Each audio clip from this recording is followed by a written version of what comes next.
All right. Welcome to tutorial today. We're playing some Once Human, and today it's all about farming. So let me introduce you to my technique for farming. I am not pro level. I'm not pro status. I don't claim to be the best at any of this stuff. However, I did manage to figure out a farming technique that is very space saving. And when I went looking around for tips to try and refine the process or do any better than what I was doing, I figured out that a lot of people's tech was quite a ways behind what I was trying to do. So let me go ahead and run you through what I've got. The biggest component of the whole thing is I started out by trying to layer sort of a vertical farming system with wood columns. And then I started with half wood columns, and then I finally found the 1/8 wood wall, the magic component that makes all of this possible, and it's absurd. So you have a regular structure. You can put your 1/8 wood walls up. It really doesn't matter what shape you want to make them. Just make sure that it's available to provide support for the next layer. Building this in layers, starting from the ground up, is going to save you a lot of extra work trying to readjust everything.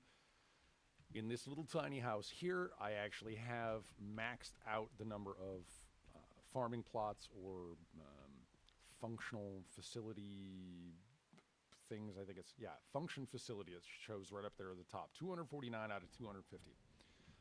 Inside this little tiny house, I have 210 some odd farming plots. And this is how I did it. So with the foundation, these 1/8 wood walls, you go ahead and use loamy soil because it is space saving. Turn off the snap to because it just makes it way easier to place items. Then you go ahead and drop your loamy soils in here. You can be as organized as you want. You're really only going to fit about 9 or 10 on each of them. When you do put them down, oh, yes, speaking of farming, I forgot my standard disclaimer. Welcome to the farm. There are going to be farm noises in the background. We have geese, we have chickens, we have, that's a goose right now. We have peacocks, we have goats, we've got turkeys. There's a lot of critter sounds. So that's the noise in the background. The geese are talking to one another. Moving on. So you put all your soils in here. You line them up as well as you'd like. Again, you're unlikely to fit more than about 10 or so on each one, but we'll do the math in a bit. Did I actually get enough example loams? I did. Okay. Woo. I was going to be upset with myself. I didn't get enough examples. So if you want to enclose the whole thing, you want to try and keep these off of the edge so you can continue to place items without it saying, this is overlapping another structure or something. Again, I've gone through so many iterations of this. I'm trying to provide this tutorial to help you save time and having to refiddle with what I've got right now, 200 plus farming plots. If you got to move that around or adjust it, that's a lot of clicking for 200 individual little plots. So once you've got these plots on here, you go ahead and lay down a ceiling tile. And you'll notice it does not interact with these little loamy soils below it. And then you wash, rinse, and repeat. I got 9 on that one, 9 on this one. You keep going up. I think you can get between the ground, the base, and the number of layers. I think you get about 5 per one wall height. Yeah, I think you can put in about 5 layers. So go ahead and check that right now. Oops. Be a little more. Oh, you know what? I'm just going to go ahead and fill these in here. Oh, come on now. Go up. There we go. All right. Oop. I'm out of building mode. Okay. Get in there, you. There it is. So yeah, that's basically what it's going to end up looking like. 1 on the ground floor, 2, 3, 4, and then the next one will be the next ground floor. But 9 of these in one of these stacks, 9 times 4 is 45. If you manage to fit, one more each, you'll have, 50. What, 9 No, 9 times 4 is 36. Sorry. The sprinkler, sorry, I lost my place. The sprinkler, I'll go ahead and edit that. The sprinklers, when you do put it in, you just put one at the very top, and it will water all of the plots. The watering, is just commonly known. It goes through the flooring. So you'll be able to get, 36 in this, 36 in this, and 36 in each of those.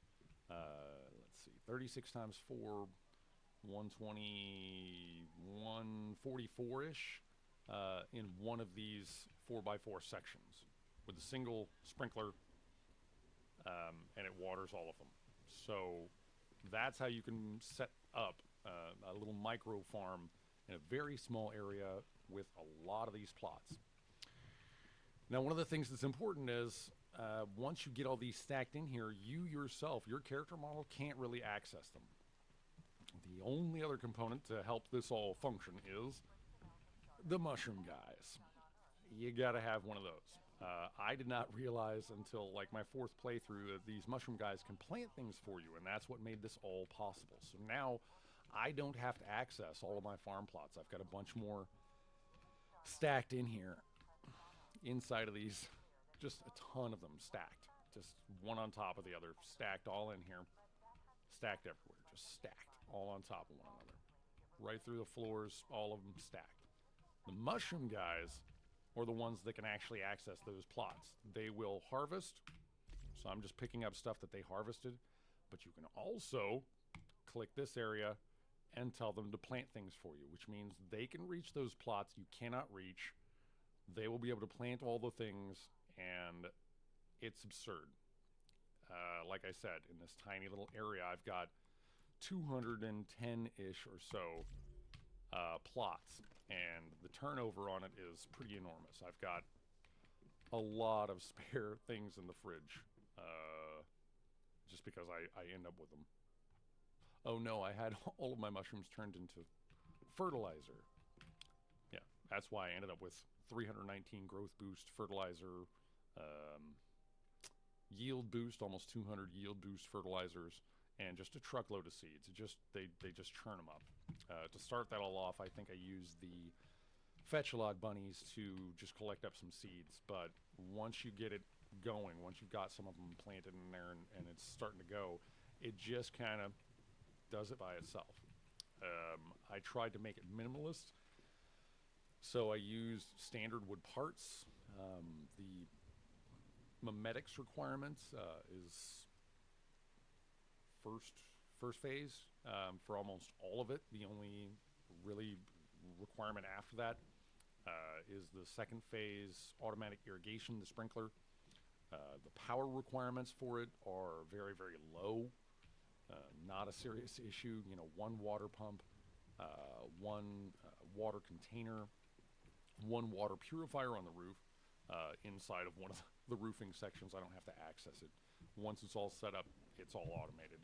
And then from that water purifier, I actually have 2 sprinklers in my place. I don't actually need 2, but I separated the plots just to try and make it a little easier for myself. But the end result is it auto irrigates, it auto pumps the water. Once it's all set up, it does all of that by itself. The only thing you have to do to maintain any of this stuff is collect the harvested items from the shroom guys and then refill the seeds that they're able to automatically plant. So I'll go ahead and put in some more mushroom seeds. This mushroom guy is going to plant more mushrooms. And the funny thing about that one is every once in a while when the mushrooms are harvested, you actually get one of the mushroom guys as a reward because of the harvested mushrooms. So you can build an army of these mushroom guys. Each one of them actually says that not only does it automatically plant and harvest, but it does accelerate plot growth, crop growth. So each one of them is actually helping at least one plot grow faster, which is a cool benefit. We'll go ahead and put some beets in here for sugar. But yeah, these fellas just keep on. Every time it says crop planted, something else finished its growth cycle and was harvested to open up a plot, and then one of these mushroom guys is going to automatically plant. So they automatically, it churns out a lot of food items and stuff. I got more scarlet calamay. I got a truckload of mushrooms. I've got a bunch of saffron. You end up with deviated stuff. Probably don't need to put these in here, but I'll edit all this stuff out. Anyways, that's the end result. The mini micro farm, that is the method I have developed to sort of recreate the shelving unit methodology for micro farming. So yeah, that's it.